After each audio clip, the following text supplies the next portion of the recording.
Welcome back to Sure Things. Like I addressed at the beginning of the show, it is the 1st of March, which is a Sunday, and Sunday in the golf world means tournaments aren't over yet, at least depending on the time, right? As of recording this, it's 3:26 p.m. Shane Lowry, my pick to win this tournament, I think he's in second place as we speak, but he started the day in first. We'll see what happens with that. I hope you cashed it in.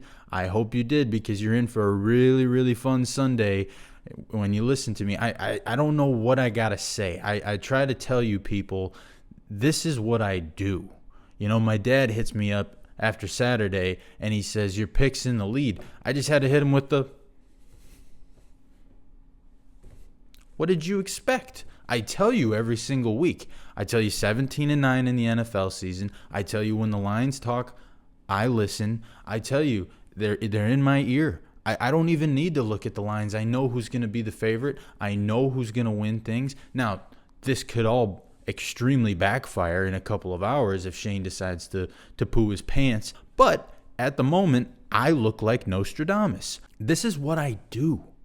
I have a gift, okay? I don't know why people are surprised by this, especially my own father. I don't know what it is. I don't know why it is. I don't know why the Lord decided to bless me the way he did.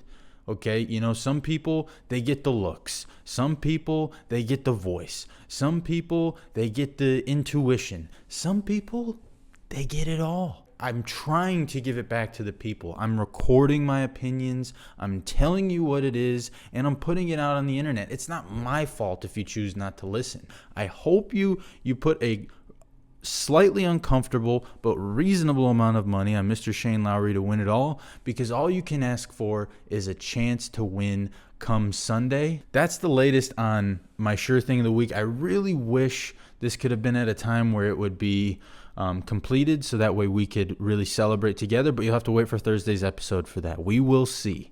And I'll be there Thursday no matter what. If Shane poos his pants and he doesn't make it to the top, I'll still be there. I'll make my excuses. I'll explain how it's not my fault. But if he wins, I'll explain again how it is my duty to give back to you all of these gifts, all of this knowledge that I have been given. I gave you my college last week. I said I'm a Michigan guy, but I'm not telling you to take them for the tournament because a lot can happen. I want to see some more. With football just wrapping up, I hadn't really had a chance to watch a lot of it. But I'm going to tell you right now, I've had a chance to watch some more Michigan film. Grab them now. Grab them to win the NCAA championship. Grab them to win the Big Ten. Grab them to win every game they play from here on out, because I have seen a lot of basketball teams. I have seen a lot of college basketball teams. I myself played on a college basketball team, obviously not at the level that these guys are playing at, but I have seen and watched a lot of basketball. And when I say that this team looks like the Monstars, I am not kidding you. They're huge. They're enormous. I mean, they got a 7'2" guy, 7'3", big white guy or big European. I can't tell what he is. It doesn't matter. He looks like a monster. You got 6'7" guys and 6'9" guys out there just built. I mean, it's insane how big these guys are. And it's even crazier when I realize that most of them are younger than me. That has been probably one of the hardest things about getting older, is I start to watch these sports games and realize that a lot of these guys who I'm rooting for, making money on, losing money on, putting the entire mood of my day resting on the balance of what they do, are all younger than me. They're children. The way that they move, the way that they play the game, Michigan Wolverines, I can't tell who their best player is. When you got a team that you're watching and you're going, who's the guy? Because they all look incredible. That's how you know you got something special. And that is why I'm saying the price is not going to get better. It's going to get worse. With every game at this point, the whole country is going to see these guys are not to be effed with. And so it's going to go down and down and down and down and down. I think the worst thing that could happen, frankly, is that they get the number one overall seed. I know that means you get to kind of choose your path choose your region and all that stuff. But I talked about it a couple weeks ago. I don't want the top of the mountain. I want to be at the bottom of the mountain. I want the March Madness tournament to feel like a mountain that we need to climb as Wolverines. I don't want it to feel like it's ours to lose.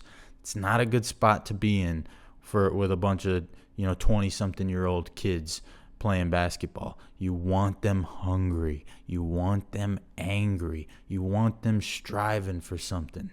They're so good that they'll probably get it. I just don't really want it. I'm not going to be worried if we get it. I'm just going to be a little, okay, well, hopefully coach is, starving them or something like that, so they're a little hangry or something. I'll leave that up to the hands of the Michigan coaching staff. I trust them indefinitely, but that's the one thing I think if they don't get the number 1 overall seed, it's a lock. It's a lock. I mean, it's already a sure thing, but it's a lock. Grab them to win any game you see. Grab them to win any tournament that they're playing in from here on out. Grab them to, I don't know, grab them to be gold medalists. It doesn't matter. They're going to win. And then we'll see how things play out with Shane Lowry on Thursday. So that's another edition of the Sure Things segment. Let's make some money.